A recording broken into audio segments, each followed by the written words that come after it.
Hi, good morning, everyone. Let's wait for some 1 or 2 minutes. Wait chedam. People joining.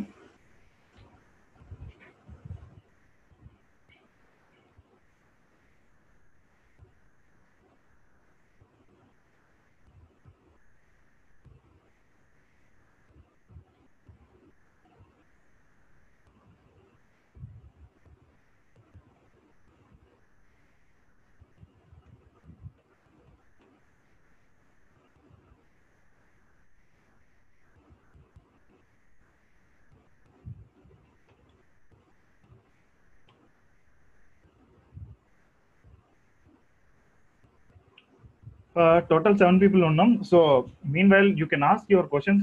Let the people join. Remaining people join అవుతూ ఉంటారు. Okay.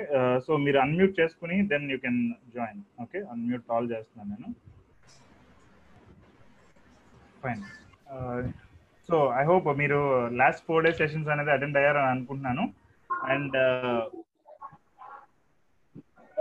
you gain the knowledge which required to become loan free. So yeah, మీరేమన్నా వసంత్ మళ్ళీ పెట్టాను కదా, నేను ఇచ్చాను ఎందుకడ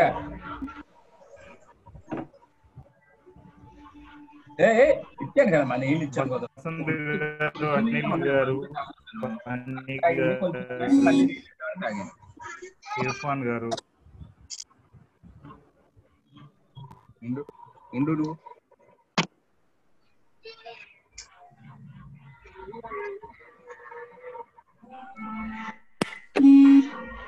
yeah, any questions you can ask.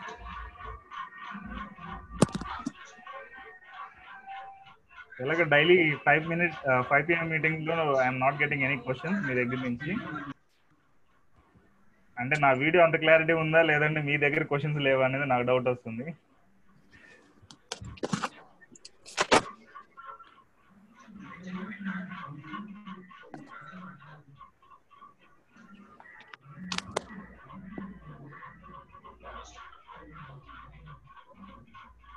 Questions ఎవరికి లేవా?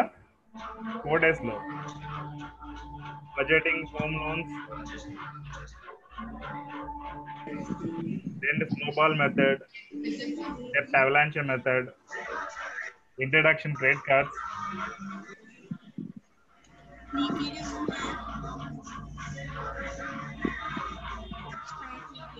నా వాయిస్ వినిపిస్తుందా? విజయ అండ్ కృష్ణ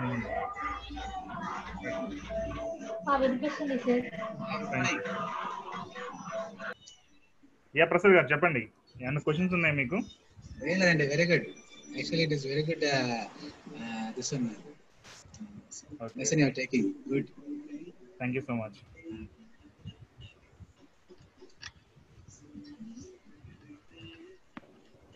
ఈ లోన్ ఫ్రీ లైఫ్ అనేది ఇందులో మన కాన్సెప్ట్ ఏంటంటే, మనం ప్రజెంట్ ఏమైనా లోన్స్ ఉంటే దాన్ని ఎంత తొందరగా కుదిరితే అంత తొందరగా క్లియర్ చేసుకోవాలి. అండ్ ఫ్యూచర్ లో లోన్స్ అనేవి లేకుండా ఎలా లీడ్ చేయాలనే దాని మీద కాన్సెప్ట్ అంతా ఉంటుంది. ఓకే, సో ప్రజెంట్ ఉన్న లోన్స్ క్లియర్ చేసుకోవడానికి నేను చెప్పిన కాన్సెప్ట్స్ లైక్ బడ్జెటింగ్ అనేది చాలా ఇంపార్టెంట్. బడ్జెటింగ్ అనేది ప్రాపర్ గా చేసుకుని అండ్ కుదిరితే ఎక్స్ట్రా ఇన్కమ్ సంపాదించుకునైనా వాట్ ఎవర్ ఇట్ ఇస్ ఒక మెథడ్ ఫాలో అయ్యి మీరు మీ లోన్స్ ని క్లియర్ చేసుకోవడం అనేది first thing. Okay, either loans ని క్లియర్ చేయడమా లేదంటే ఇన్స్టెడ్ ఆఫ్ క్లియరింగ్ లోన్స్ మీరు దాని బదులు ఇన్వెస్ట్ చేసుకుంటూ వెళ్ళడమా, ఈ రెండు ఆప్షన్స్ లోని మీరు గెయిన్ చేశారంటే ఫస్ట్ థింగ్ మీకు ఫైనాన్షియల్ గా కాన్ఫిడెన్స్ వస్తుంది. దెన్ మనం ఫైనాన్షియల్ గా గ్రో అవుతాం, సెకండరీ. ఓకే, దెన్ ఫ్యూచర్ లో వచ్చేటప్పటికి ఫ్యూచర్ లో లోన్స్ చేయకుండా ఉండాలంటే ఏం చేయొచ్చు అనేది నేను నెక్స్ట్ సెషన్ లో నేను ఎక్స్ప్లెయిన్ చేస్తాను. ఓకే,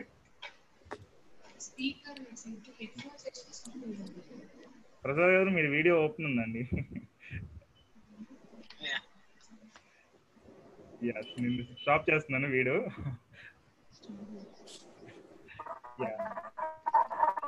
నేను స్టాప్ చేశానండి video.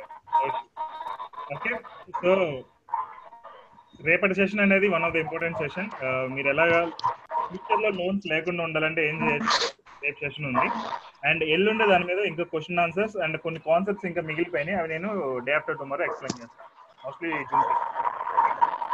So if you are clearing all these things then loan free life అనేది ఈజీగా లీడ్ చేయొచ్చు.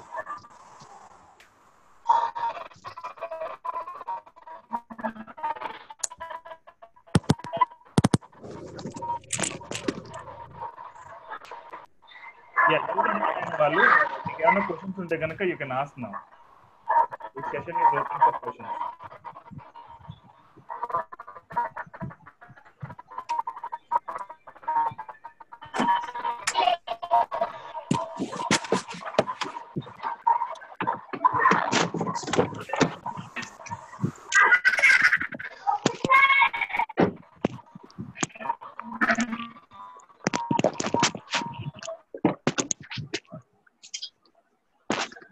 వసంత్ గారు క్వశ్చన్స్ ఏమైనా ఉన్నాయా?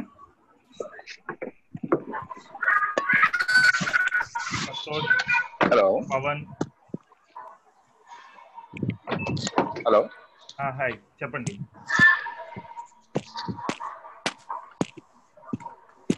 హలో చెప్పండి విని. అదే అంటే హౌసింగ్ లోన్కి వెళ్ళడం బెటరా లేకపోతే అది ఇన్వెస్ట్మెంట్ చేసుకోవడం బెటరా? మీరు ఆల్రెడీ హౌస్ లోన్ తీసుకుందామని అనుకున్నారు కదా, అనుకున్నాను. డిసైడ్ అయిపోయారు కాబట్టి మీ సినారియోలో అయితే తీసుకుందామని అనుకునే సినారియోలో అయితే కనుక మీరు 4 to 5 years as much as possible మీ దగ్గర ఎంత కుదిరితే అంత ఎక్స్ట్రా పేమెంట్స్ చేసేసి దాన్ని కొంచెం తగ్గించుకోవచ్చు సార్. First 3 to 5 years. అంటే యాక్చువల్గా ఏంటంటే అది ఉండటానికి కాదు, అంటే అది తీసుకున్న ఇన్వెస్ట్మెంట్ కింద. ఇన్వెస్ట్మెంట్ కింద అయితే హౌస్ లోన్ తీసుకుని వెళ్ళడం అనేది అదే అందుకోసం అని. సో అంటే ఫ్యూచర్ లో ఎప్పుడన్నా అక్కడికి వెళ్ళొచ్చు అని దీనికోసం అనుకుంటున్నాను కానీ అందుకోసం. లేదు ఇన్వెస్ట్మెంట్స్ రిలేటెడ్ అయితే that's not a correct option. అంటే మీ దగ్గర ఎంత డౌన్ పేమెంట్ ఉంది? 15 lakhs సార్. అంటే ఎంత పర్సెంటేజ్ మొత్తం ప్లాట్? అది 40 lakhs. ఓకే, 15 lakhs క్యాష్ ఉంది. ఓకే, రిమైనింగ్ 25 lakhs మీరు లోన్ చెప్తారు అంతే కదా? అవును. సో రెంట్ ఎంత రావచ్చు మీకు? అదే 7,000 8,000 వస్తుంది. మీకు ఇప్పుడు ఈఎంఐ చాలా పెరుగుతుంది కదా? అవును. అంటే యాక్చువల్గా ఇప్పుడు ఏంటంటే అమౌంట్ అకౌంట్ దాన్ని ఏం చేస్తాం అంటే చిట్స్ రూపంలో 40,000 చిట్స్ చేస్తాం. ఓకే, అలా దాన్ని ఎలా ఇన్వెస్ట్ చేయాలి అంటే దానికి వెళ్ళడం బదులు వేరే ఆప్షన్ ఏమైనా ఉంటే చూసుకోవడం బెటర్. ఎందుకంటే మీకు 7-8,000 వచ్చినప్పుడు మీరు ఇన్వెస్ట్ పెట్టేది ఉంటుంది. దట్ ఫ్లాట్ అనేది దాని వాల్యూ తగ్గిపోతుంది కదా. మీరు ఏమైనా ల్యాండ్ కొని దాని మీద ఇల్లు కట్టినా అది వేరే రకంగా ఉంటుంది. అవును. సో అదే అందుకనే మొన్న లాక్డౌన్ తర్వాత డెసిషన్ ఏంటంటే 100 square yards ఏదన్నా తీసుకుంటే బెటర్ అని అదొకటి. దట్స్ బెటర్ అండి. ఇంకా మీ దగ్గర ఉన్న 15 lakhs తోటే మీరు బెటర్ ఒక ప్లాట్స్ ఉంటాయి కదా, ప్లాట్స్ కానీ లేదంటే ఏదైనా స్థలాలు కానీ కొని దాన్ని కంటిన్యూ చేయడం అనేది. లేకపోతే 15 lakhs దేనిలో ఇన్వెస్ట్ చేస్తే బాగుంటుంది? అదే మీకు ఇక్కడ 2 ఆప్షన్స్ అండి. నేను సజెస్ట్ చేసేది అయితే 2 ఆప్షన్స్. ఒకటి ఈ రియల్ ఎస్టేట్ లో ప్లాట్ కానీ ఆ రేట్ లో వచ్చేది కొనడం, వాల్యూ గ్రో అవుతుంది అనుకుంది. రెండోది మ్యూచువల్ ఫండ్స్ లో పెట్టడం, రెండో ఆప్షన్. ఓకే, సో 15 lakhs ఒకేసారి బల్క్ గా పెట్టాలి అంటే కనుక బెటర్ రియల్ ఎస్టేటే బెటర్. రియల్ ఎస్టేట్ ప్లాట్స్ ఏమన్నా మీకు మంచి చూసుకోవచ్చు, మ్యూచువల్ ఫండ్స్ ఉంటాయి కూడా. అది ఇప్పుడు మ్యూచువల్ ఫండ్స్ పెడతాం కానీ అది నెగిటివ్ లో ఉంది కదండి యాక్చువల్గా. ఇప్పుడు ప్రజెంట్ మార్కెట్ డౌన్ ఉంది కదా, but over the time like ఒక 5 years 10 years టైం చూసుకుంటే కనుక డెఫినెట్ గా ఫుల్ పాజిటివ్. అదేనండి, అంటే మంత్లీ 12,000 నేను మ్యూచువల్స్ పెడుతున్నాను. ఓకే, ఎక్స్ బ్యాంక్ నుంచి పెడుతున్నారా? యాక్సిస్ అండి. అదే బ్యాంక్ అకౌంట్ లోంచి ఇన్వెస్ట్ చేస్తున్నారా? అవును. That's also wrong option. సెక్షన్లో మీకు ఏమన్నా అర్థం అవ్వచ్చు, నేను చెప్తాను. ఓకే, ఎస్ బ్యాంక్ ఇదంతా కూడా రెగ్యులర్ మ్యూచువల్ ఫండ్స్ వస్తాయి. మీ అంతా మీరు చేసుకునేటప్పుడు డైరెక్ట్ మ్యూచువల్ ఫండ్స్ అనేది బెటర్ ఉంటుంది. ఓకే, అంటే లేదంటే వేరే వాళ్ళ దగ్గర నుంచి సజెషన్స్ తీసుకునేటప్పుడు మీకు రెగ్యులర్ మ్యూచువల్ ఫండ్స్ అనేది బెటర్. అదే నాకు కూడా అంటే యాక్చువల్లీ ఇప్పుడు ఫైనాన్షియల్ అడ్వైజర్ ఇది కావాల్సి ఉంటుంది. ఓకే, మంత్లీ 1.2 to 2 lakhs వరకు రెవెన్యూ వస్తుంటది, దాన్ని కరెక్ట్ గా చేయలేకపోతుంది. ఫైన్ అండి, మనం వర్కౌట్ చేద్దాం. తప్పకుండా. సో రిమైనింగ్ పీపుల్కి ఎవరికైనా క్వశ్చన్స్ ఉన్నాయా? Thank you so much. నాకు యాక్చువల్లీ నేను చూపించాను కదండి ఎక్సెల్ లో నా క్యాష్ అంతా కూడా కటింగ్ తర్వాత నా లోన్ ఎవ్రీథింగ్ చూపించాను మీకు. వాటిలో నేను తర్వాత ఎవ్రీ మంత్ 10%, 5% ఇంక్రీస్ చేసుకుంటూ పోయి కటింగ్ చేసుకుంటూ అయితే ఓకే అది మీరు ఒక చాలా త్వరగా అయిపోతున్నారు కటింగ్. సో నా ఎక్సెల్ చూసిన తర్వాత మీకు which option is better increasing? మీరు నాకేమి రాలేదే. పంపించాను బ్రో. లేదే, నాకేం రాలేదు. మీది ఏ ఈమెయిల్ ఐడి ఒకసారి చెప్తారా? ఎలా పంపించారు మీరు? మెసేజ్ పెట్టారు, ఎక్సెల్ పెట్టి మీరు చెప్పిన దాన్ని ఫీడ్ చేసి దాన్ని జీమెయిల్ పంపించాను, మెయిల్ పంపించాను, మెయిల్. ఓకే, మీ ఈమెయిల్ ఐడి ఏంటి? Kovur Prasad, KOVURU okay PRASAD okay 1974 gmail.com. Yeah, చూడలేదు ఇంకా. లేదు, మీది లేదు. నా ఈమెయిల్కి రాలేదు, మీరు పంపించింది. MEMకి పంపించారా? MEM పంపించాను, MEM. ఓకే, ఫైన్ అండి, అయితే నేను చూస్తాను అది. సో రిమైనింగ్ ఎవరికైనా క్వశ్చన్స్ ఉన్నాయా? మీ లోపు అది అవుతుంది. వాసు గారు చెప్పండి. ఇది ఒక ఆప్షన్ వచ్చిందండి నాకు. ఒక 3 years ఒక ప్లాట్ కొనాలని, అంటే ఎవ్రీ మంత్ EMI లాగా ప్లాన్ ఉంది. ఓకే, ఒక ప్లాట్ ని. ఓకే, అది వాళ్ళు చెప్తున్న దాన్ని బట్టి జనరల్ గా వాళ్ళు చెప్పేటప్పుడు ఎలా ఎక్కువ వేసే చెప్తారు. 3 years తర్వాత మీ ప్లాట్ వాల్యూ ఇంత అవుతుంది. సో ఇప్పుడు నిన్న మీ క్వశ్చన్స్ మీ క్లాస్ విన్న తర్వాత లోన్ తీసుకోవడం కంటే ఎలాగో నేను ఎఫర్ట్ చేసే పరిస్థితిలో ఉన్నాను, ఒక 15,000 అనుకుంటే దాన్ని నేను మ్యూచువల్ ఫండ్స్ లో పెట్టడం బెటరా, లేకపోతే ఇలా ప్లాట్ తీసుకోవడం బెటర్ అంటారు? రెండు కాదు. ఫస్ట్ థింగ్ అసలు మీ గోల్స్ ఏంటనేది మీరు సెట్ చేసుకోవాలి. ఓకే. సో ఇప్పుడు మీరు ఏ ఇన్వెస్ట్మెంట్ చేసినా మీకు ఒక గోల్ అనేది లేకుండా ఇన్వెస్ట్ చేశారంటే కన్ఫ్యూజన్ ఉంటుంది. ఓకే. సో అది మీ కిడ్ ఎడ్యుకేషన్ కనుకోండి, ఒక 15 years తర్వాత. అదే మీరు ఒక ఇల్లు కొనుక్కోవాలి ఒక 3-4 years తర్వాత. సో దానికి దీనికి డిఫరెంట్ ఇన్వెస్ట్మెంట్స్ అనేది మనం చూస్ చేసుకోవాలి. యాక్చువల్గా రేపు సెషన్ మొత్తం ఇదే చెప్తాను నేను. సో గోల్ ప్రకారం మనం ఇన్వెస్ట్ చేసుకున్నాం అనుకోండి, మనకి ఎంత టైం అనేది తెలుస్తుంది. సో దాని ప్రకారం ఇప్పుడు 3 years లో గ్రో అవుతుందా, గ్రో అవ్వకపోయినా 10 years లో గ్రో అవ్వచ్చు డెఫినెట్ గా. సో ఇప్పుడు దాని ప్రకారం మనం ఈ ప్లాట్ కొనడం బెటరా, మ్యూచువల్ ఫండ్స్ బెటరా, అప్పుడు దాని ప్రకారం డెసిషన్ తీసుకోవచ్చు. Okay. So you set a goal. మీకు అసలు మీ ఫ్యామిలీని బట్టి, మీ దాన్ని బట్టి మీకు ఏమేమి గోల్స్ ఉన్నాయని మీరు రాసుకోండి లిస్ట్ డౌన్. అండ్ ఆల్రెడీ నేను నిన్న ఒక ఎక్సెల్ షీట్ పంపించా కదా నిన్న సెషన్ లో.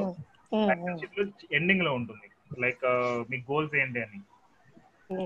So what ever the goal you want you right. And రేపు నేను ఇంకా కొన్ని ఇన్పుట్స్ ఇస్తాను, ఆ గోల్స్ ప్రకారం మనం వర్కౌట్ చేద్దాం. ఓకే. నిన్న మీరు చెప్పిన 2 యాప్స్ ఏవైతే ఉన్నాయో అవన్నీ పెయిడ్ యాప్స్ అనుకుంటానండి, ఫ్రీ యాప్ కాదు ఇది? లేదండి, అంటే ఫ్రీ వర్షన్ ఉంది, పెయిడ్ వర్షన్ కూడా ఉంది. మనకి ఫ్రీ అని ఫ్రీ కూడా వస్తుంది. అంటే నేను YNAB చూసాను, అది పెయిడ్ అంటే ఫస్ట్ 1 month ఫ్రీ ఉంది, తర్వాత ఆటోమేటికల్లీ దే విల్ డిడక్ట్. అది ఎంతో ఇచ్చారు, 600 6,000 సంథింగ్ ఉంది, చూడలేదు. అది $US లో ఉంటుంది. US లో that's one of the popular app అన్నది. ఓకే. అట్లాంటివి మన ఇండియన్ యాప్స్ ఆ మొనిటో అయితే ఏమీ రాలేదు, అది నేను చెక్ చేశాను యాపిల్. ఉంది, నేను ఆల్రెడీ ఇన్స్టాల్ చేసి నేను యూస్ చేస్తున్నాను. ఓకే. ఈ 2 ఫ్రీ యాప్స్ YNAB రెండు నేను వాడుతున్నాను. YNAB కి ఐసిఐసిఐ బ్యాంక్ ని కనెక్ట్ చేయొచ్చు, మన direct bank to bank reflection కనిపిస్తుంది అందులో. ఓకే. మోనిటో అయితే మనం ఇండివిజువల్ గా యాడ్ చేసుకోవాలి ప్రతిదీ కూడా. Okay. Okay. Okay, thank you. Okay, thank you.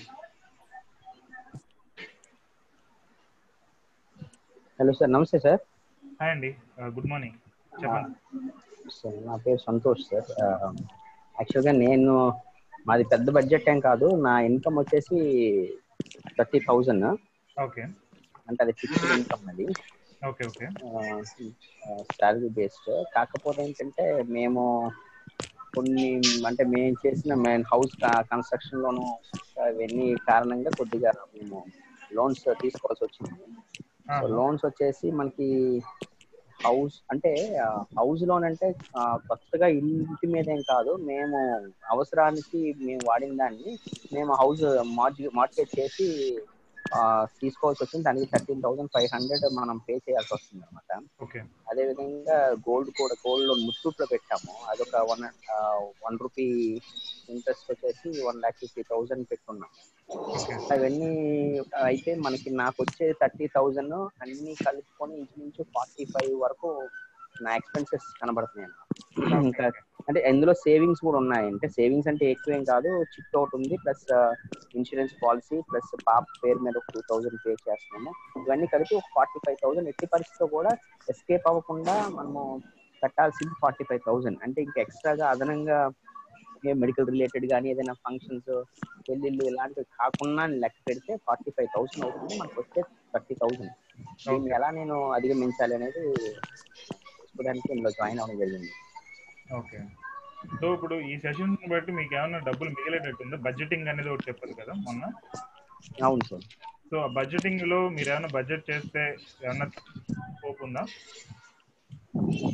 Budgeting అంటే ఒకటి, మీరు కొద్దిగా ప్లాన్డ్ గా ముందు మన income minus savings equals to savings minus expenses అనే దీనిగా చూసుకుంటే కనుక కొద్దిగా నేను కొన్ని ఏమైనా ఎక్స్ట్రాగా ఖర్చులు పెడుతున్నవేవో కొన్ని తెలుసుకుని మహా అయితే ఒక 2-3,000 దగ్గరే నేను మిగిల్చుకోగలిగేలాగా ఉన్నాను అంతే. సో ఆ రకంగా ఉంది. మిగతా ఇవి కూడా నాకు అంటే ఇన్కమ్ సోర్సెస్ మీద నేను కాన్సన్ట్రేట్ చేయడం తప్పితే వేరే ఆప్షన్ కనిపించట్లేదు నాకు. సో మీ దగ్గర నుంచి ఇంకేమైనా వస్తుందేమని ఉద్దేశంతో ఉన్నాను. అయితే బడ్జెట్ పరంగా అయితే ఇంతవరకు to be frank budget plan చేసుకోకుండా ఇది ఇవ్వాలంటే ఇచ్చేసేయడము, తీసుకోవడము అలాగే వెళ్ళిపోతున్నాను అనమాట. సో ఎవ్రీ సింగిల్ పెన్నీని కూడా కౌంట్ చేసుకుంటా వెళ్ళలేని పరిస్థితి అవుతుంది. ఎందుకంటే మనకి ఇన్కమ్ వచ్చేదానికన్నా ఖర్చులు ఎక్కువ అవడంతో అది విదిన్ 5 days లోనే ఎవరెవరికి ఇవ్వాలి ఇచ్చేసి మిగతాది మళ్ళీ ఇంకేదో ఎక్కడి నుంచో ఒక 5,000 10,000 ఫ్రెండ్స్ దగ్గర తీసుకొని మళ్ళీ దాన్ని అడ్జస్ట్ చేసి సో ఈ ప్లాన్ చేయలేకపోతున్నాను. అంటే దాని గురించి ఆలోచిస్తేనే భయం వేసేంత ఇది నేను ఫేస్ చేస్తాను అనమాట. దానివల్ల ఏంటంటే బడ్జెట్ ఇప్పుడు కూర్చుని పేపర్ మీద రాద్దామని కానీ లేదంటే సిస్టంలో ఎక్సెల్లో చేద్దామని కానీ ఆలోచన పెట్టుకోలేదు. మీరు అన్న తర్వాత కూర్చోవడానికి నేను డిసైడ్ అయ్యాను, కొద్దిగా కష్టం అనిపించినా కూడా. సో దానివల్ల ఏమైనా మా సేవ్ అవుతే అవ్వాలేమో కానీ ప్రస్తుతానికైతే ఇది నా ఇన్కమ్ అండ్ ఎక్స్పెన్సెస్ పరిస్థితి. సో దీనికి నేను వచ్చే ఆప్షన్ ఏదైనా పర్సనల్ గానైనా నాకు చెప్తే కనుక నేను మిమ్మల్ని బ్లైండ్ గా ఫాలో అవుదాం అనుకుంటున్నాను. Thank you. యాక్చువల్ గా మొన్నటి వరకు అయితే కనుక మేము డేటా ఎంట్రీ ప్రాజెక్ట్స్ లాంటివి ఇచ్చినాము, ఎర్నింగ్ రిలేటెడ్.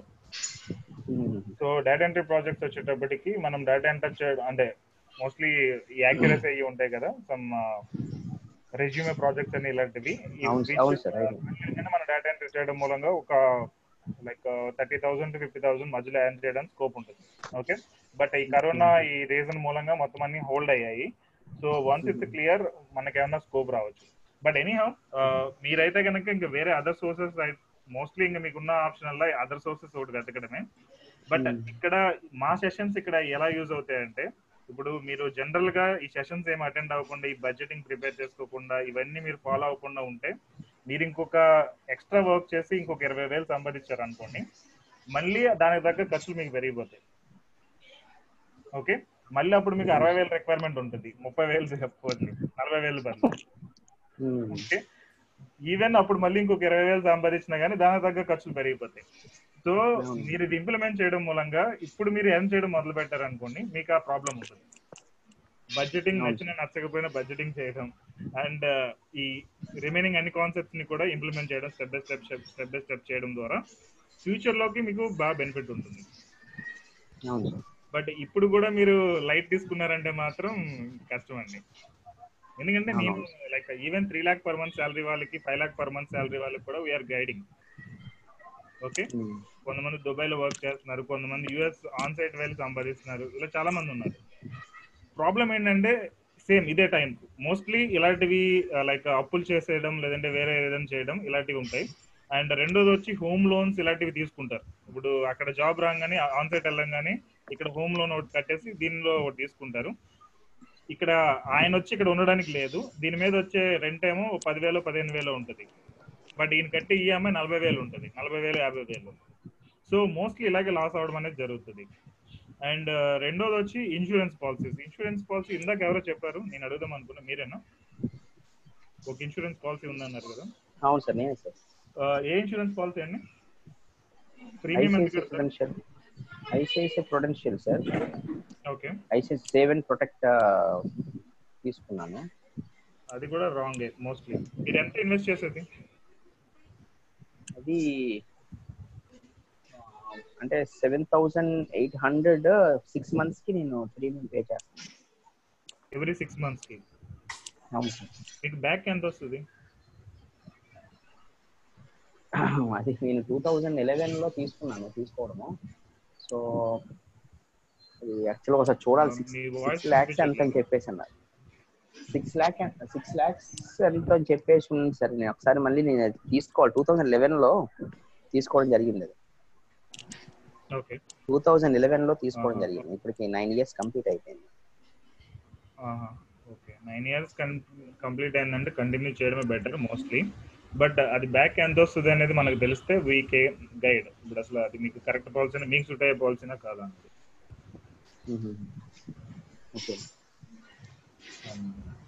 అండ్ ఒక నిమిషం, కొవ్వూరు ప్రసాద్ గారు, మీ ఎక్సెల్ డౌన్లోడ్ చేశాను.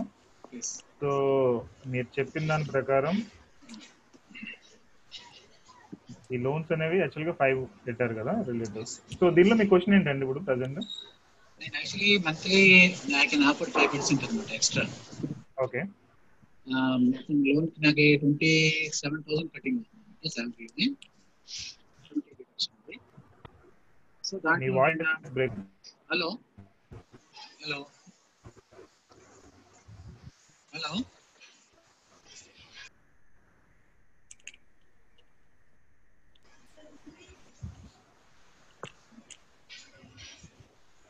హలో చెప్పండి.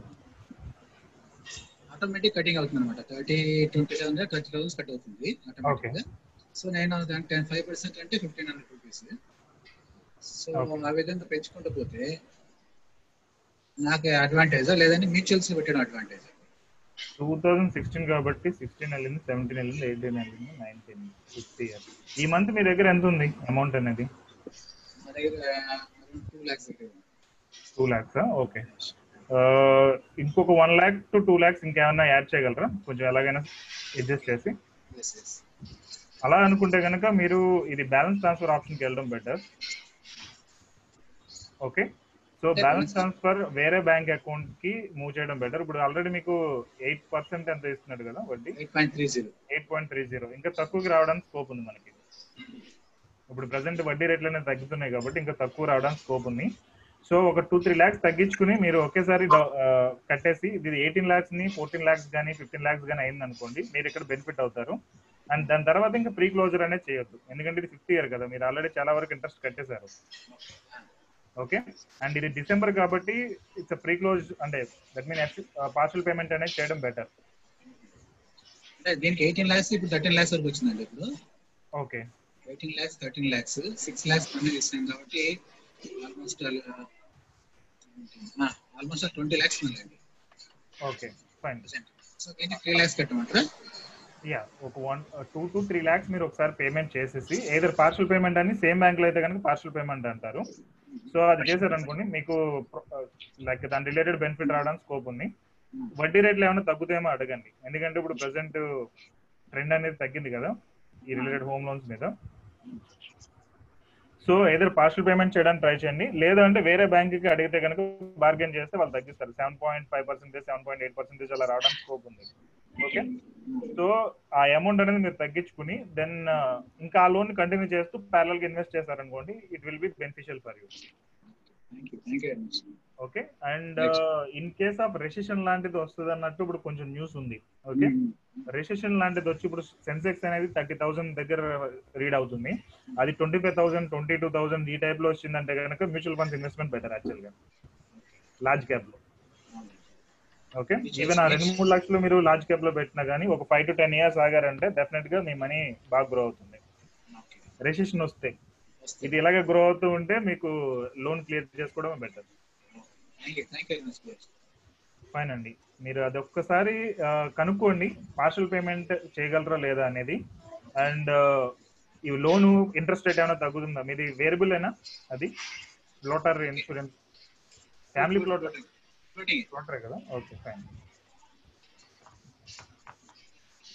ఫైన్ అండి, థ్యాంక్ యూ. అండ్ రిమైనింగ్ మీరు 500 కట్టి అసలు క్వశ్చన్స్ అడగట్లేదు ఎవరు కూడా. సార్ సంతోష్ సార్, యా ఇప్పుడు సంతోష్ గారు. ఆల్రెడీ మాట్లాడాను కదా, అది సమ్ అష్యూరెన్స్ వచ్చేసి ఎండోమెంట్ 315 అని ఉంది sir. Accidental death and disability rider అని చెప్పేసి 3 lakhs ఉంది. టోటల్ 6,15,000 ఉంది కదా sum assurance. Wait, already 9 years కట్టారు కదా? అవును సార్. ఇప్పుడు యాక్చువల్గా ఎండోమెంట్ ప్లాన్స్ అన్ని మేము క్యాలిక్యులేట్ చేసినప్పుడు దాని మీద వచ్చే వడ్డీ అనేది మీకు 3% 4% 5% మధ్యలో ఉంది. Okay, if anyone want to do endowment plan, instead of that మీరు ఫిక్స్డ్ డిపాజిట్ లో చేసుకోవడం బెటర్.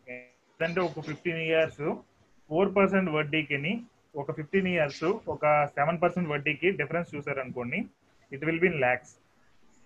మినిమం 2-3 లక్షల డిఫరెన్స్ అయితే ఉంటుంది.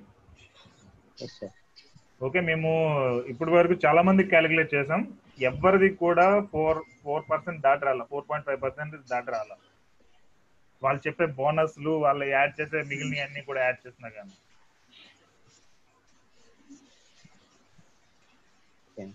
ఓకే, సో ఇప్పుడైతే పాలసీని మీరు కంటిన్యూ చేయండి. మీకు ఆల్రెడీ 9 years అయిపోయింది అంటున్నారు కాబట్టి కంటిన్యూ చేయడం బెటర్. బట్ ఫ్యూచర్ లో అలాంటి పాలసీస్ తీసుకోకుండా ఉంటే బెటర్. 20 years పాలసీ సార్ ఇది. టర్మ్ 20 years ఇది. ఈవెన్ మా ఫాదర్ కూడా ఎల్ఐసిలో పాలసీ తీసుకున్నారు. ఆయన 25 years చాలా కష్టపడి కట్టారు ఒక పాలసీ. రీసెంట్ 2019 డిసెంబర్ లో ఆ పాలసీ మెచ్యూర్ అయింది. అమౌంట్ ఎంత వచ్చింది అంటే 40,000 వచ్చింది. సో 20 years బ్యాక్ 40,000 అంటే చాలా ఎక్కువ, బట్ ఇప్పుడు ప్రెసెంట్ 40,000 అంటే నథింగ్ కదా. బట్ ఈయన హార్డ్ వర్క్ అనేది చాలా ఉంది దానిలో కట్టడానికి. సో అదే ఇన్స్టెడ్ ఆఫ్ ఆ టైంలో వేరే ఏదైనా బెటర్ ఇన్వెస్ట్మెంట్ లో పెట్టుంటే కనుక దాని వాల్యూ 3-4 లక్షలు ఈజీగా ఉండేది. ఇప్పుడు ఇది కంటిన్యూ చేయమంటారా సార్? అయితే అదైతే అంటే మీరు కంటిన్యూ చేసినా లాసే, స్టాప్ చేసినా లాసే, దానికి వేరే ఆప్షన్ లేదు. సో బెటర్ మీరు కంటిన్యూ చేయడమే బెటర్. ఓకే, బట్ ఫ్యూచర్ లో ఇన్వెస్ట్మెంట్స్ ఏదైనా ఉంటే మాత్రం ప్రాపర్ డెసిషన్ కొంచెం ఆలోచించి తీసుకోవడం బెటర్. సో ఇన్సూరెన్స్ వైపు వెళ్ళొద్దని అంటున్నారా? ఇన్సూరెన్స్ లో కొన్ని మంచి ఏమైనా కొనుక్కోవాలంటున్నారా? ఇన్సూరెన్స్ లో మంచివి ఉంటాయండి.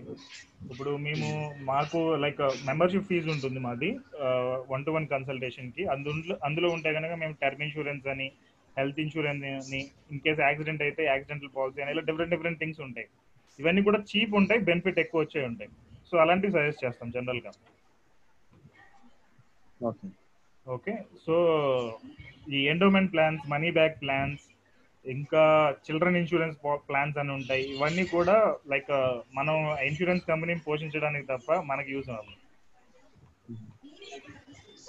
మనీ బ్యాక్ రిలేటెడ్ అయితే నేను ఆల్రెడీ కొన్ని వీడియోస్ కూడా చేశాను, ఛానల్లో ఉన్నదో లేదో తెలియదు. ఎందుకంటే నేను ఇలాంటి పాలసీస్ గురించి ఇది మంచిది కాదని చెప్పాను అనుకోండి, ఈ ఎల్ఐసి ఏజెంట్స్, మిగిలిన ఏజెంట్స్ అందరూ కూడా చాలా నెగిటివ్ రివ్యూస్ ఇచ్చి ఛానల్ బ్లాక్ చేసేస్తున్నారు. అందుకని నేను పబ్లిక్ గా పెట్టట్లేదు ఏ వీడియో కూడా. ఈ మనీ బ్యాక్ ప్లాన్స్ బాగాలేవని, లేదంటే వేరే బాగాలేవని.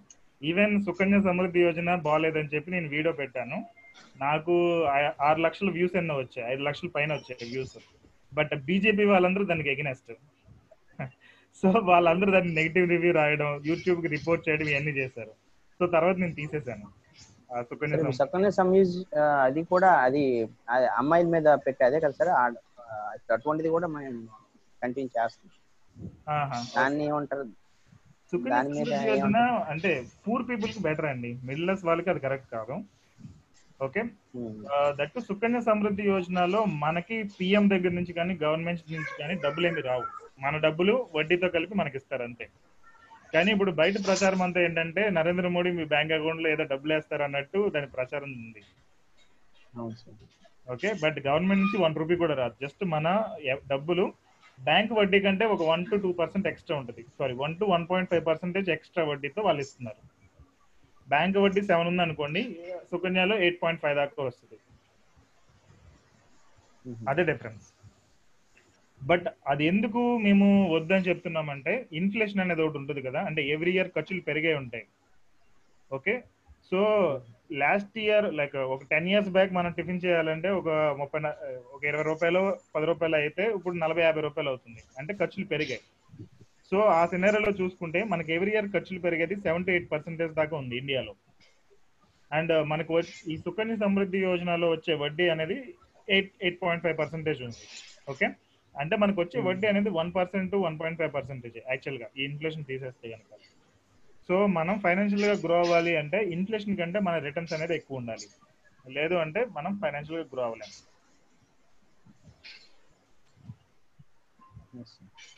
Okay, so that's the reason. So financial గా గ్రో అవ్వాలి అంటే ఏదర్ అంటే ఇన్ఫ్లేషన్ బీట్ చేయాలి అంటే మేజర్ గా మీకుండే ఇన్వెస్ట్మెంట్ ఆప్షన్స్ అనేవి ఒకటి రియల్ ఎస్టేట్, రెండోది స్టాక్ మార్కెట్, మూడోది మ్యూచువల్ ఫండ్స్, నాలుగోది బిజినెస్. ఏదైనా బిజినెస్ స్టార్ట్ చేసి దానిలో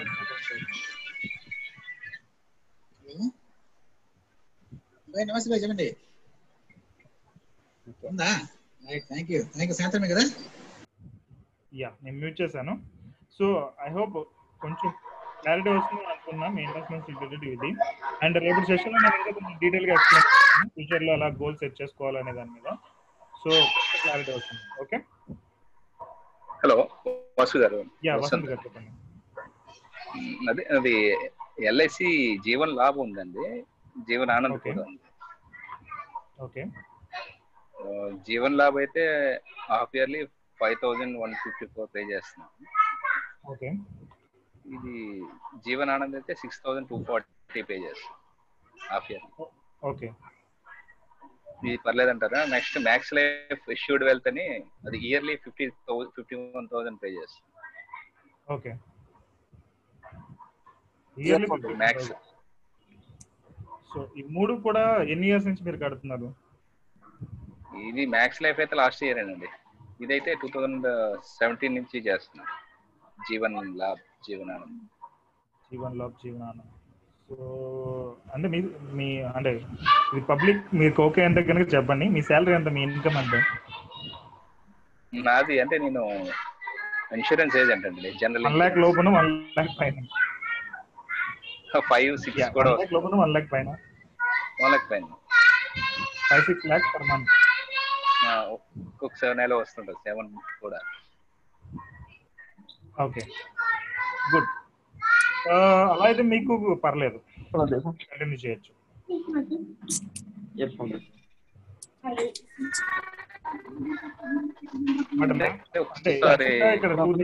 రేపు 1-on-1 ఇది ఉంటుంది కదా?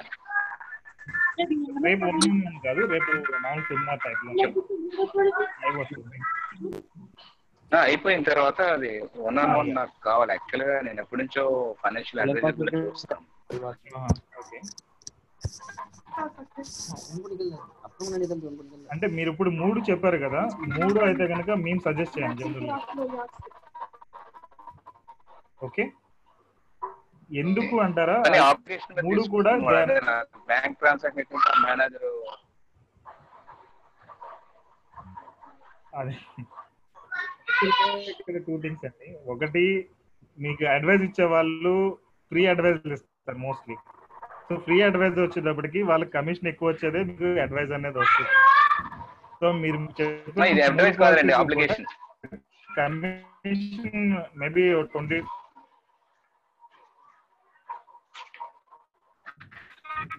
నాకు మీ వాయిస్ వినిపించట్లేదు.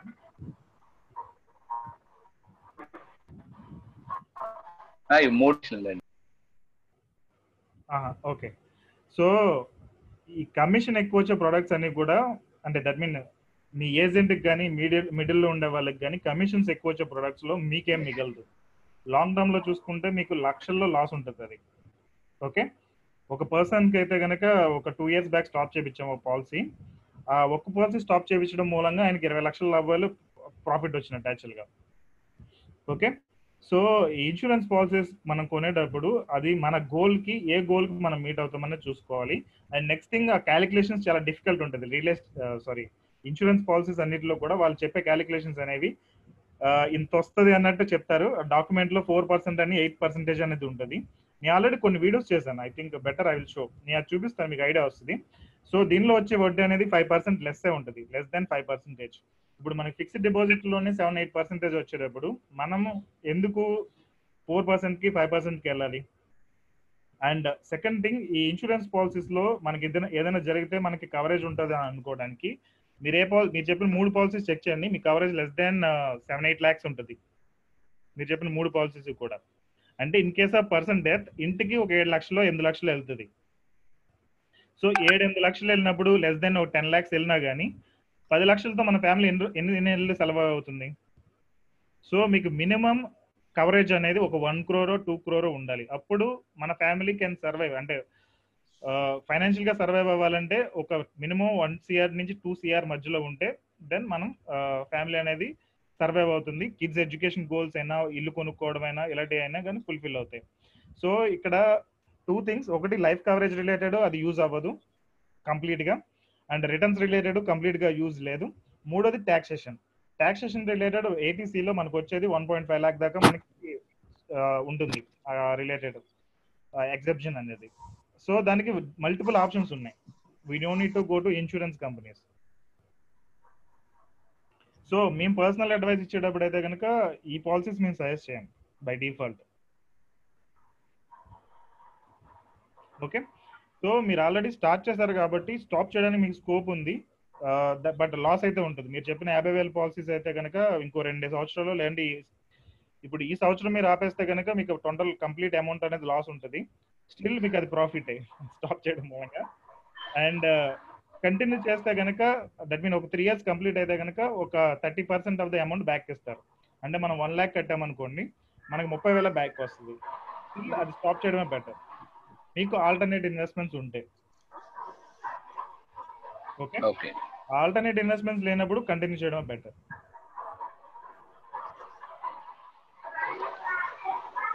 అంటే స్టాప్ చేసేమంటారు అయితే? లేదు నేను కన్ఫర్మేషన్ ఇవ్వట్లేదు, నేను మొత్తం చూడాలి. మీ డేటా చూస్తే గానీ ఐ కెనాట్ కన్ఫర్మ్ అది. బట్ ఓవర్ వ్యూ అయితే చెప్తున్నాను, మీరు చెప్పిన ఇన్ఫర్మేషన్ మనకి కావాలంటే ఆఫ్ చేసుకోవాలి. యా అంటే మ్యూచువల్స్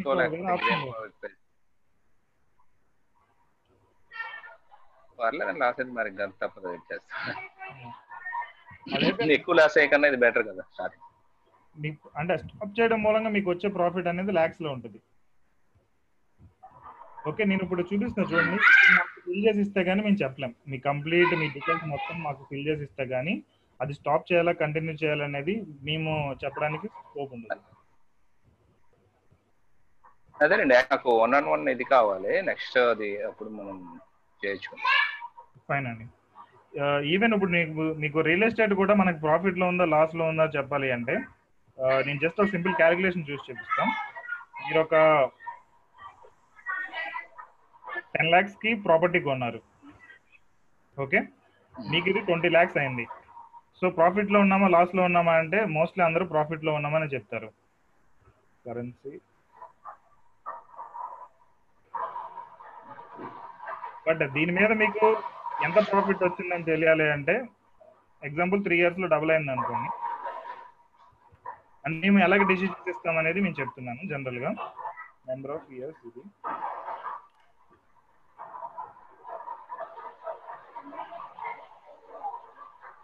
సో ఇక్కడ మీరు చూస్తే కనుక 26% వచ్చింది. 10 లక్షలకు కొన్నది 20 లక్షలు అయింది, అంటే ఫుల్ ప్రాఫిట్.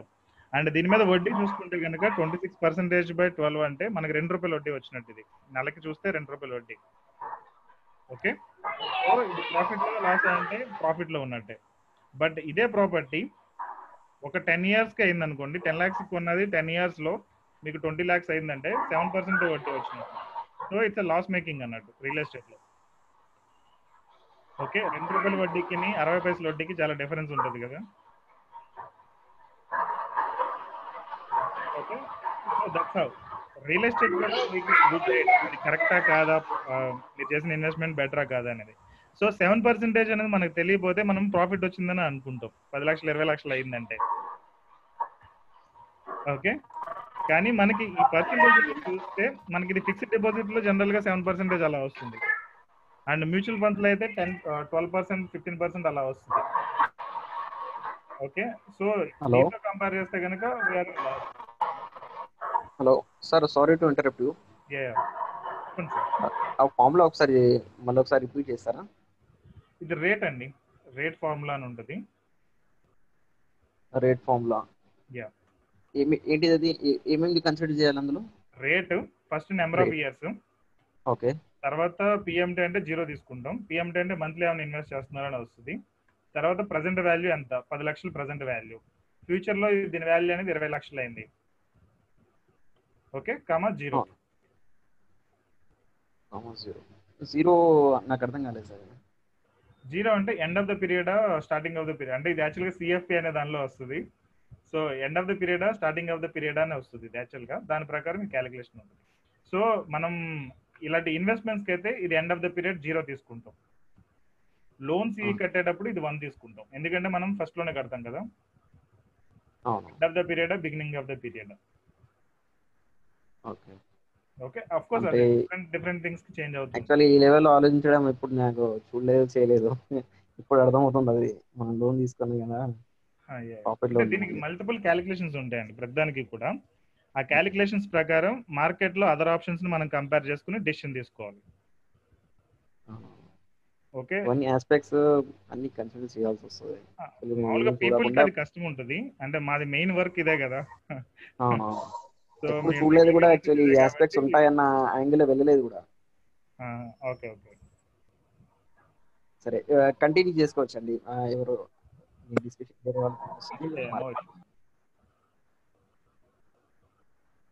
అంటే ఇలాంటి ఫార్ములాస్ చాలా ఉన్నాయి. లైక్ ఇంకా ఇన్ఫినైట్ అన్నట్టు. హోమ్ లోన్స్ లో మీరు చూసారు కదా, చాలా థింగ్స్ అనేవి క్యాలిక్యులేట్ చేయాల్సి వచ్చింది. అంటే చిన్న ఫార్ములాలో చిన్న రాంగ్ ఉన్నా కానీ మొత్తం పోతుంది మళ్ళీ. అవునవును, అట్లాంటి ఫార్ములాస్ వేరే ట్యూటోరియల్స్ లో ఉంటాయి.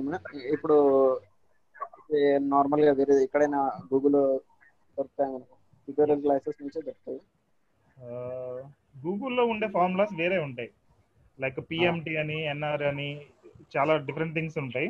మీరు ఇది చేయాలంటే సిఎఫ్పి అనేది చేయాలి, సర్టిఫైడ్ ఫైనాన్షియల్ ప్లానర్. ఒక 40,000 అలా అవుతుంది, 40 to 50,000 then you can do. So అంటే నేను జనరల్ గా సజెస్ట్ చేసేది ఏంటంటే, నేర్చుకుంటే ఫుల్ గా నేర్చుకోవాలి, లేదంటే అసలు నేర్చుకోకూడదు. దానిలో సగం నేర్చుకుని దానిలో ఏమైనా మిస్టేక్స్ చేసాము అనుకోండి, దీని లాస్ ఎక్కువ ఉంటుంది.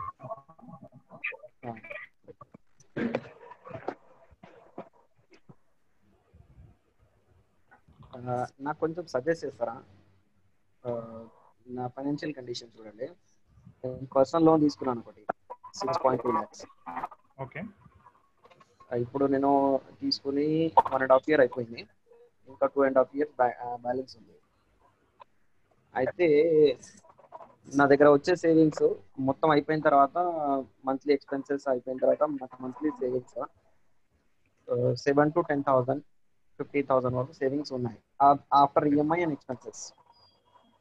ఓకే, అయితే ఇది నేను ఎలా కన్సిడర్ చేసుకోవచ్చు? ఇప్పుడు నేను ఈఎంఐ ఇంటూ 1.25, 1.5%, అదే మీరు అన్నారు కదా 20% ఎక్స్ట్రా ఈఎంఐ.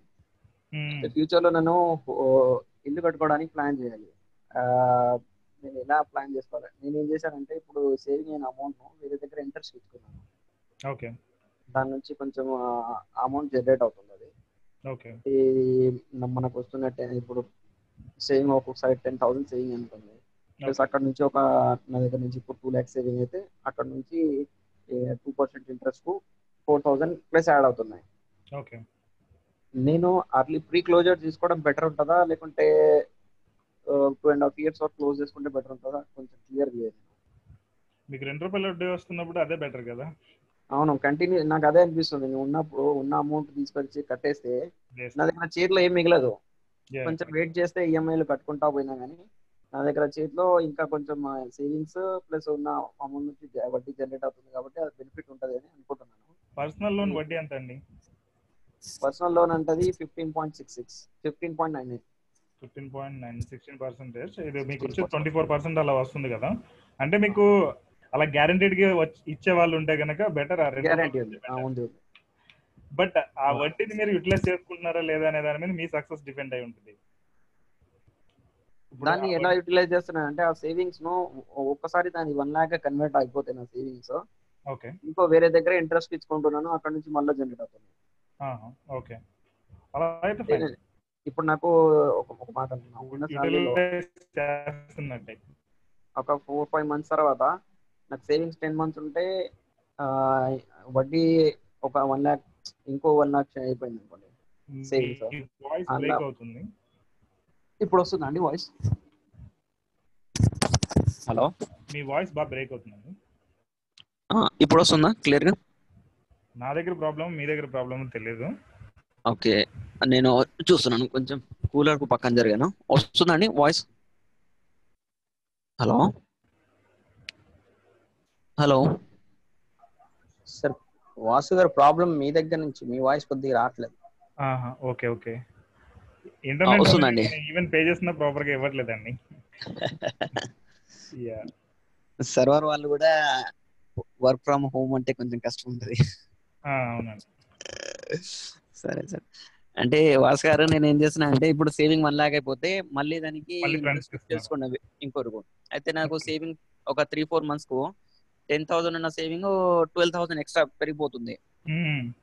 ప్రతి 3-4 months కు 12,000 నుంచి 14,000 కి వెళ్తుంది, 16,000 కి వెళ్తుంది. అంటే 1 lakh సేవింగ్ అయిపోతే దానికి ఇంట్రెస్ట్ తెచ్చుకుంటున్నాను కాబట్టి సేవింగ్స్ పెరిగిపోతున్నాయి. అక్కడ అమౌంట్ పెరుగుతుంది, ఇక్కడ సేవింగ్స్ కూడా పర్ మంత్ సేవింగ్స్ పెరుగుతున్నాయి. ఓకే. ఇది నాకు బెనిఫిట్ యాంగిల్ ఉందా, లేకుంటే దీంట్లో కూడా కొంచెం నేను ఫైనాన్షియల్ గా అర్థం చేసుకోవట్లేదా? లేదు, ఆ రిలేటెడ్ అయితే మీరు బెనిఫిట్ సూపర్ చేస్తున్నారు, and that is the best way చేయగలిగితే కనుక. అంటే గ్యారంటీడ్ గా డబ్బులు ఇచ్చే వాళ్ళు ఉంటే, వాళ్ళు ఒక్కొక్కసారి ఏంటంటే వెళ్ళిపోవడం ఇలాంటివన్నీ జరుగుతూ ఉంటాయి కదా, సరిగ్గా డబ్బులు ఇవ్వకపోవడం, గొడవలు అవ్వడం, ఇలాంటి సినారియోస్ లో అది కరెక్ట్ కాదు. కానీ మీకు ఆ గ్యారంటీ ఉండి మనకి డబ్బులు గ్యారంటీగా బాగా ₹2 వడ్డీకి ₹3 వడ్డీకి వస్తాయంటే that is the best method. So ఇక్కడ మీరు తీసుకోవాల్సిన ప్రికాషన్స్ అలా రిస్క్ రిలేటెడ్ తీసుకోవాలి.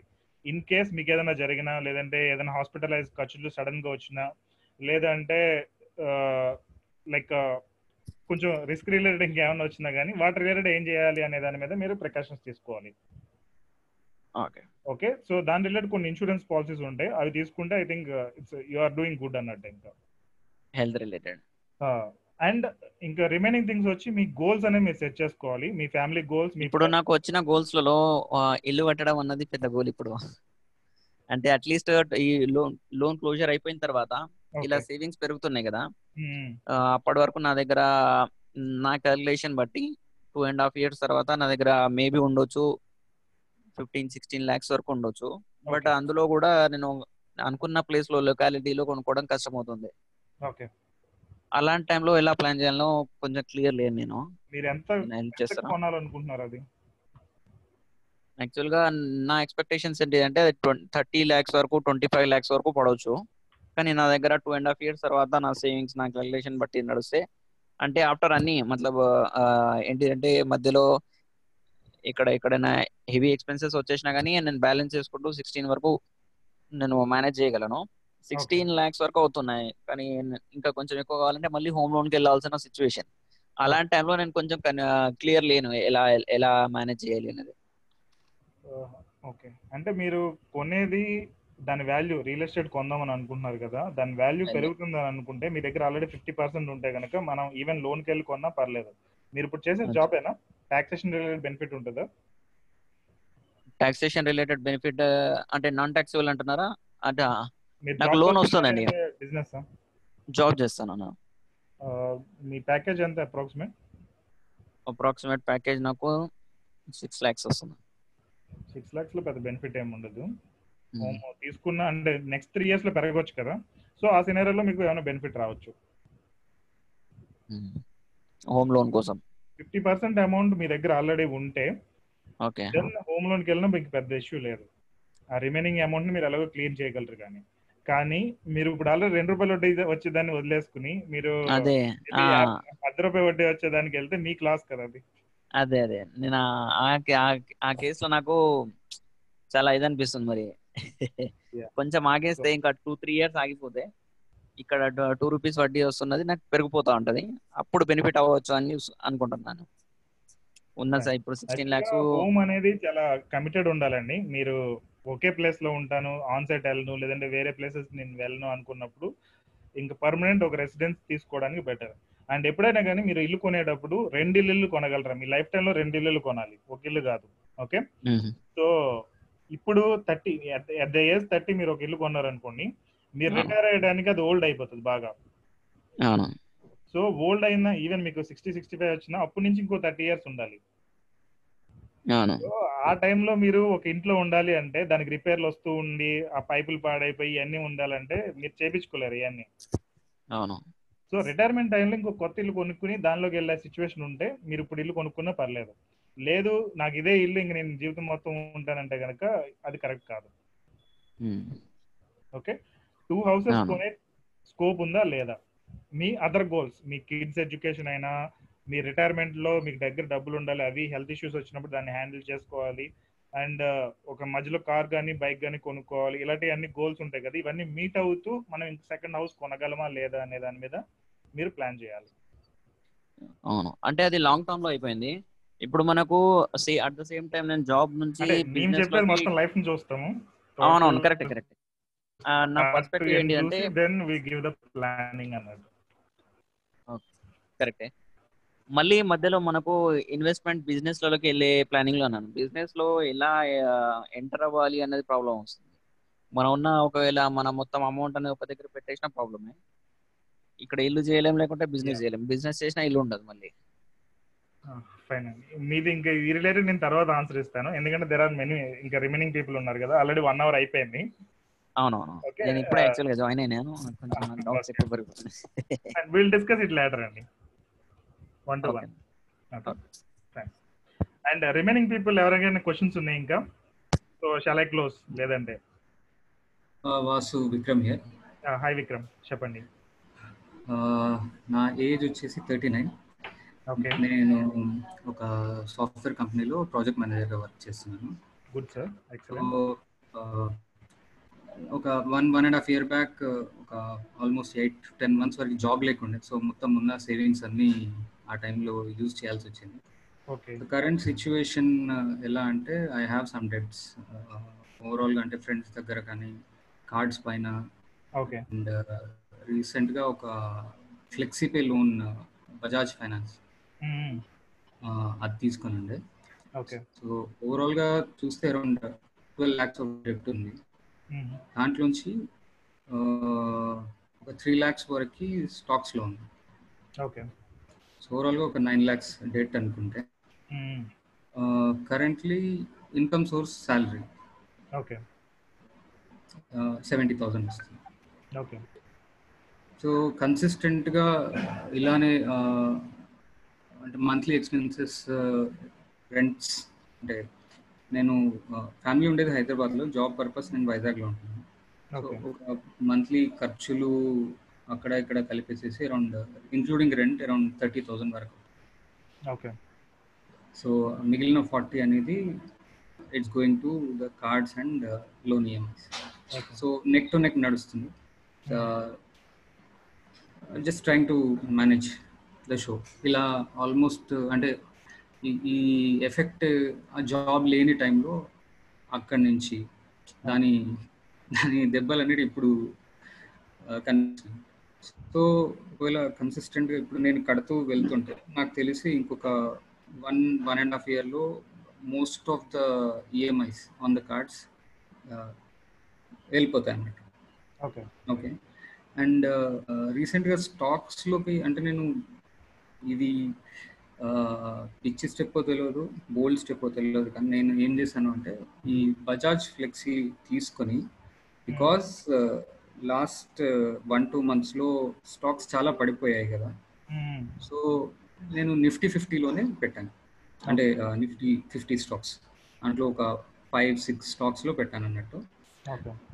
హోపింగ్ దట్ ఇప్పుడు ఏదైతే పెడుతున్నామో మోస్ట్లీ ఒక 6 months లేదా 1 yearలో అట్లీస్ట్ డబుల్ అయ్యే ఛాన్సెస్ ఉంటాయని చెప్పేసి. సో అంటే నా అప్రోచ్ ఎలా ఉండే అంటే శాలరీతో కార్డ్స్ పైన ఉన్నాయి లేదా లోన్స్ ఏవైతే క్లియర్ చేసుకుంటూ ఇది డబుల్ అయిపోయేసరికి ఈ ఫ్లెక్సీ లోన్ కూడా క్లియర్ చేసేసుకుందాం అని చెప్పేసి. Okay, this becomes my second source of income లాగా. సో అంటే but this 3 lakhs on stocks is always risky. We don't know Covid situation future ఎలా ఉంటుందో తెలియదు. పాజిటివ్ మాట్లాడే వాళ్ళు ఉన్నారు, నెగిటివ్ మాట్లాడే ఉన్నారు, but honestly we don't know what is the situation. So at this point of time అంటే ఇప్పుడు నా company company doesn't provide any insurance, health insurance కానీ అన్ని పర్సనల్గానే నేను కడుతుంటాను. అంటే చెప్పాను కదా 40లో కార్డ్స్ పైన ఉన్నాయి, మోస్ట్లీ వీటికి ఇన్సూరెన్సెస్కి.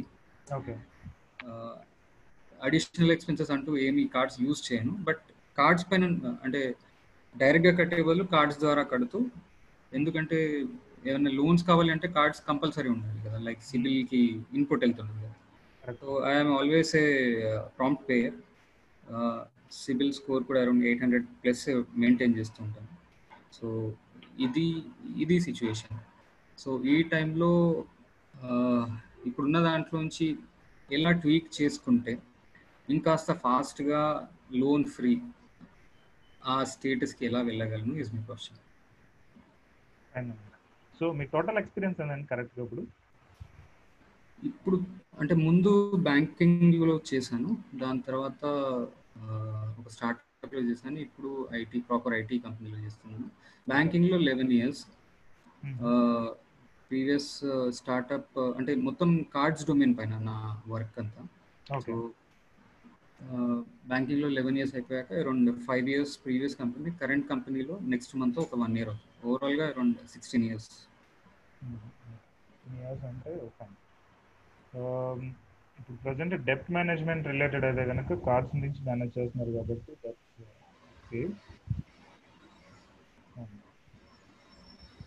ఇప్పుడు మీకు ఇంకా ఇన్కమ్ అనేది పెరగడానికి స్కోప్ లేదా 70,000 దాటి? చెప్పలేము, ఎందుకంటే ఐ వాజ్ హోపింగ్ ఈ టైంలో ఏదైనా రేజ్ ఉంటుందేమో అనుకున్నాను, కానీ బికాస్ ఆఫ్ దిస్ సిచ్యువేషన్ ఇప్పుడు జాబ్ ఉండడమే ఎక్కువ అన్నట్టు. అది ఎక్స్పీరియన్స్ ఎక్కువ ఉండే వాళ్ళకి ప్రాబ్లం ఉందండి, అది we need to agree. And ఇక్కడ సెకండ్ వచ్చేటప్పటికి మీరు ఇన్వెస్ట్ చేసిన నిఫ్టీ స్టాక్స్ అనేవారు అన్నారు కదా, మోస్ట్లీ యాక్చువల్గా మేము స్టాక్స్ రిలేటెడ్ సజెషన్ ఇవ్వం. బట్ ఎనీహౌ COVID-19 ఈ సినారియోలో పెట్టిన ఇన్వెస్ట్మెంట్స్ అనేది మోస్ట్లీ రైట్ ఉంటుంది, లంసమ్ ఇన్వెస్ట్మెంట్స్ అనేది. బట్ దాని టార్గెట్ అనేది మీకు మినిమం 5 to 6 years ఉండాలి. ఓకే 5 to 6 years, 5 to 6 5 నుంచి 6 సంవత్సరాల తర్వాత మీరు విత్డ్రా చేద్దామని అనుకుంటే this is the right investment. But మీకు 1 year లోనో లేదంటే 1.5 year లోనో మీరు విత్డ్రా చేద్దాం అనుకుంటే this is not the right investment. Okay దాని వాల్యూ అనేది అంతలా గ్రో అవ్వచ్చు, గ్రో అవ్వకపోవచ్చు. అండ్ ఇప్పుడు ఇంకా సినారియో ఇంకోటి ఏంటంటే రెసిషన్ వస్తుంది అనేది ఒకటి ఉంది. సో రెసిషన్ వచ్చిందంటే మీరు పెట్టిన వాల్యూ అనేది ఇంకా తగ్గిపోతుంది ప్రజెంట్. ఇప్పుడు సెన్సెక్స్ చూసుకుంటే మీరు 30,000 దగ్గర ఉంది, రెసిషన్ లాంటిది వస్తే అది 20,000 ఇంకా less than 20,000 కూడా వెళ్ళొచ్చు.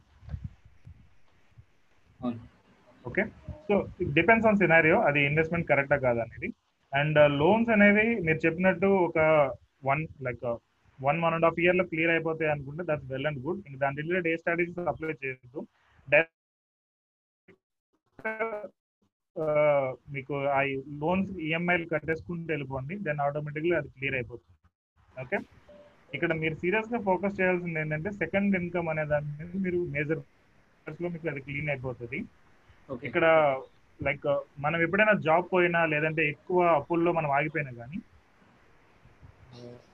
నా వాయిస్ వినిపిస్తుందా? ఫైన్. మనకి ఎప్పుడు ఎక్కువ అప్పులున్నా లేదంటే జాబ్ లాంటిది ఏదైనా ప్రాబ్లం వచ్చినా మనం ఎమోషనల్ గా వీక్ అవుతాం. సో ఎమోషనల్ గా మనం వీక్ గా ఉన్నప్పుడు తీసుకునే ఫైనాన్షియల్ డిసిషన్స్ అనేవి చాలా బ్యాడ్ ఉంటాయి. ఓకే సో ఈ స్టాక్స్ లో ఇన్వెస్ట్ చేయడం, లేదంటే అదే టైంలో నెట్వర్క్ మార్కెటింగ్ వాళ్ళు ఎవరైనా వచ్చి వాళ్ళ దాని గురించి చెప్పడం, లేదంటే డిఫరెంట్ థింగ్స్ అనేవి జరుగుతాయి. ఓకే సో అలాంటివి మనం దానిలో ట్రాప్ లో పడ్డామని అనుకోండి, then we cannot come out in the life time. So ఇక్కడ మేజర్గా ఏంటంటే మీరు చెప్పిన సినారియోని బట్టి నాకు అర్థమైంది, మీరు ఇప్పుడు చేసే ఈ లోన్స్ పార్ట్ అనేది మీరు అలాగే కంటిన్యూ చేయండి. But second source of income కి మీరు ఏం చేస్తారనే దాన్ని మీరు ఫోకస్ చేయాలి. ఎందుకంటే జాబ్ అనేది ఐటీలో పెరిగే కొద్దీ, ఎక్స్పీరియన్స్ పెరిగే కొద్దీ ఆ జాబ్కి ఉండే ఇది తగ్గిపోతుంది. ఫ్రెషర్స్ కి ఎక్కువ ఛాన్స్ ఉంటుంది తప్ప ఎక్కువ ఎక్స్పీరియన్స్ వాళ్ళకి ఉండదు. సో ఏదన్నా బిజినెస్ స్టార్ట్ చేయడమా, లేదంటే ఫ్రాంచైజీ బిజినెస్ ఉంటాయి కొన్ని రిలేటెడ్. ఇప్పుడు ట్రెండ్ అంతా మారింది కాబట్టి, డిజిటల్లోకి వచ్చింది కాబట్టి దీనిలో కూడా కొన్ని ఉన్నాయి. సో ఇలాంటివి చేయడమా, ఇలాంటి వాటి మీద కొంచెం ఫోకస్ చేయండి, there are chances. And even startups కి కొంచెం మీరు బాగానే part time, not full time. Voice breaking, last few seconds voice breaking. ఇప్పుడు స్టార్ట్అప్ కంపెనీస్ కొన్ని ఉన్నాయి కదా, సో డెఫినెట్ గా సక్సెస్ అవుతుంది అనుకున్న స్టార్ట్అప్ కంపెనీస్ లో వాళ్ళు ఫస్ట్ ఇన్వెస్ట్ చేయడానికి డబ్బులు ఉండవు. ఇక్కడ మీ స్కిల్స్, మీ ఎఫర్ట్ అనేది పెట్టి వాళ్ళకి అట్లీస్ట్ ఒక 1 hour డైలీ వర్క్ చేస్తున్నా కానీ they will give some shares, company shares లాంటివి ఇస్తారు. Okay, and some times money కూడా రావచ్చు. అది కంపెనీ గ్రో అయిందంటే మాత్రం మీకు సూపర్గా ఉంటుంది దాని రిలేటెడ్ చేసినంత కూడా. ఓకే, బట్ రిస్క్ అనేది ఎక్కువ ఉంటుంది స్టార్ట్అప్స్. అవును, అంటే కొన్ని కంపెనీస్ సజెస్ట్ చేయగలరా? నేను మీకు డిజిటల్ మార్కెటింగ్ రిలేటెడ్ నేను ఇస్తాను, నాకు ఒకసారి వాట్సాప్ చేయండి. నేను పర్సనల్గా మీకు 2 లింక్స్ ఇస్తాను, అవి చూడండి. Then you will get some idea. సరే, ఫైన్ విక్రమ్ గారు. ఇంకెవరికైనా క్వశ్చన్స్ ఉన్నాయా?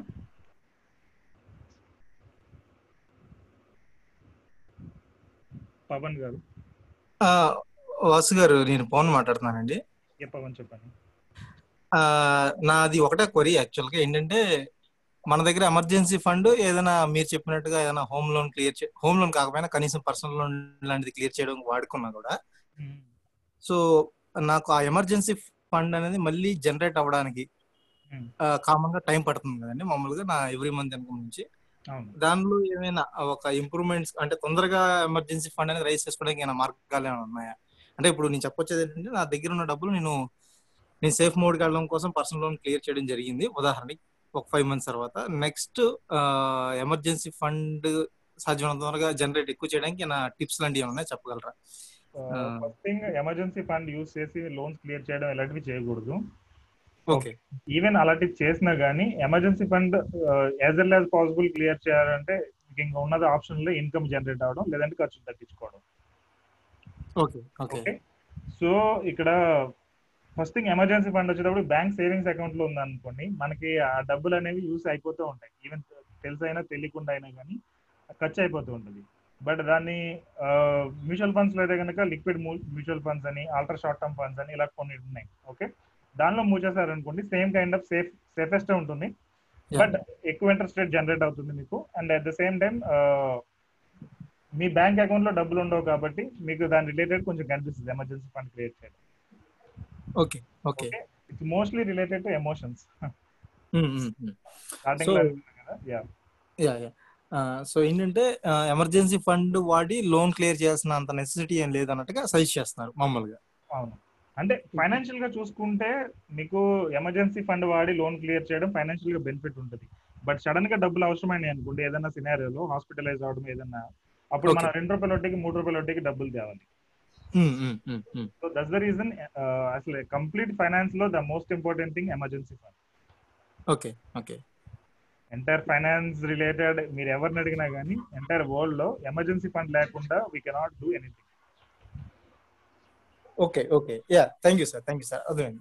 Yeah, thank you.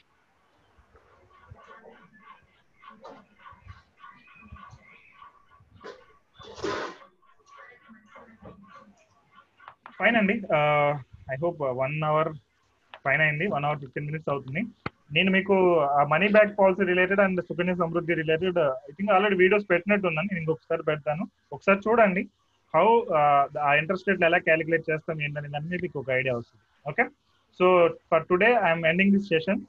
Tomorrow join in the webinar so that you will gain more knowledge. Okay, thank you so much, have a great day. Thank you so much. Thank you. Thank you.